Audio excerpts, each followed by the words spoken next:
طيب, say it in an easier way and more sarahatan.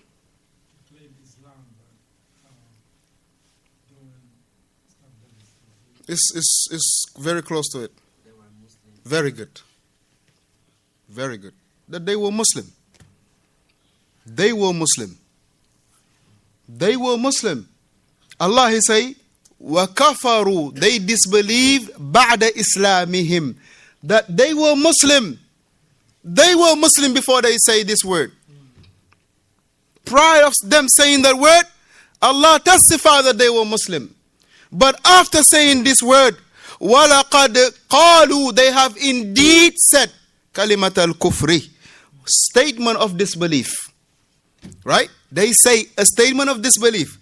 وَكَفَرُوا بِسَبَبِ هَذَا, they have disbelieved بَعْدَ إِسْلَامِهِمْ, after that they were upon Islam. So that means here that a person, he was upon Islam, and he say one word, and that take him out of Islam.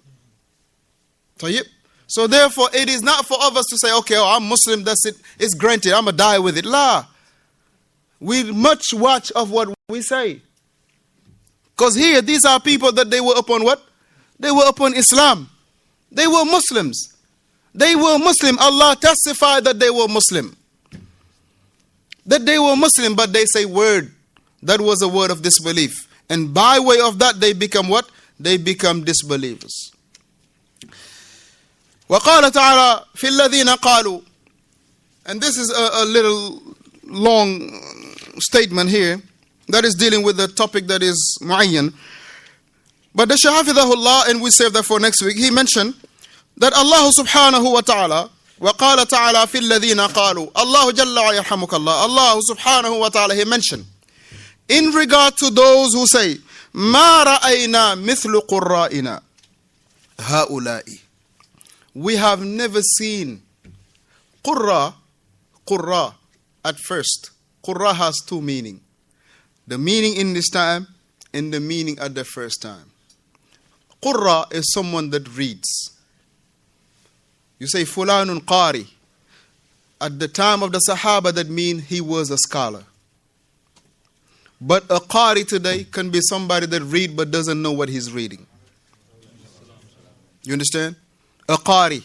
You say fulan qari. Let's say a person stand up and read, recite, because he can recite. It doesn't necessarily mean that he understands what he's reciting. Tayyib, that's number one. But amma the qurra, in the first generation, that you remember the hadith of Uthman radiyallahu anhu. He said that we will not pass 10 verses hatta na'lamu, until we will learn that which is the knowledge in it and that which is the recitation of it. So they will know the meaning of what they were reciting along with that which is the action of it. So they were qurra.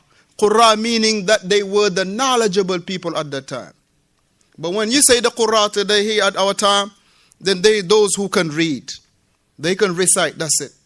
They can recite, point blank. But amma, do they know what they're reciting? No. Perhaps no. But when you mention the qurra at the first generation, they were the ulama.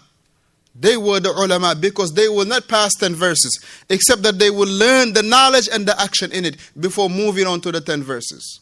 But amma here today, we want to memorize pages and move on to the next pages.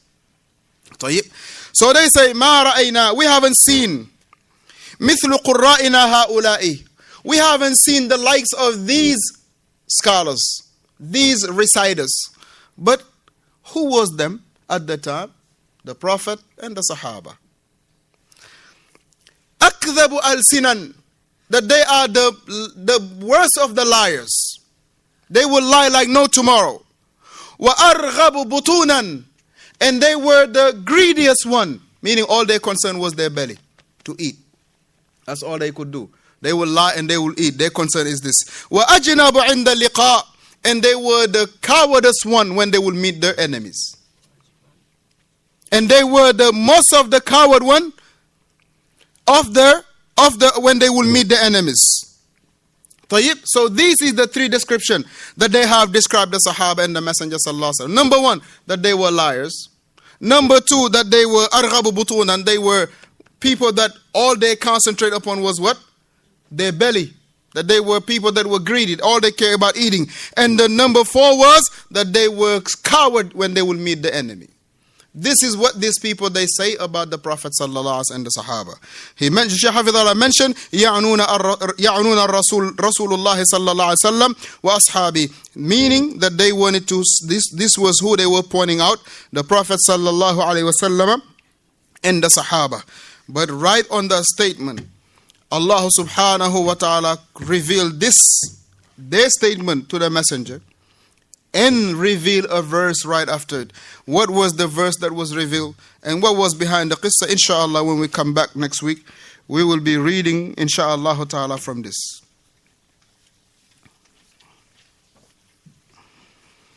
We suffice ourselves with this, asking Allah subhanahu wa ta'ala to give us a good end, and to make us among those that will safeguard their statement, their belief, their actions, and not having any doubt in regard to the truth. وصلى الله وسلم على محمد وعلى آله وصحبه أجمعين.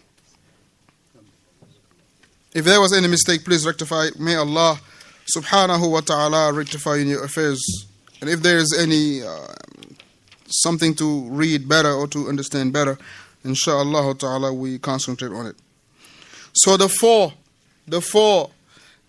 asl of the anwa'ur ridda, there are 4 anwa', there are 4 asl, meaning 4 origin in regard to those that will take a person out of Islam. Number 1, statement, action, belief,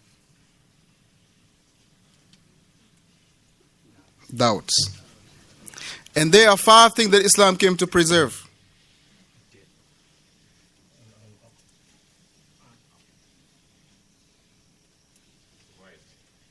What right?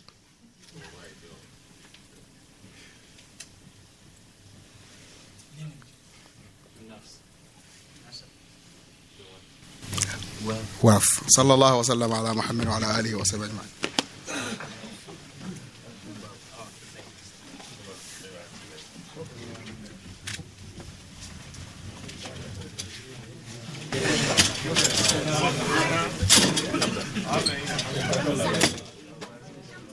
What is good?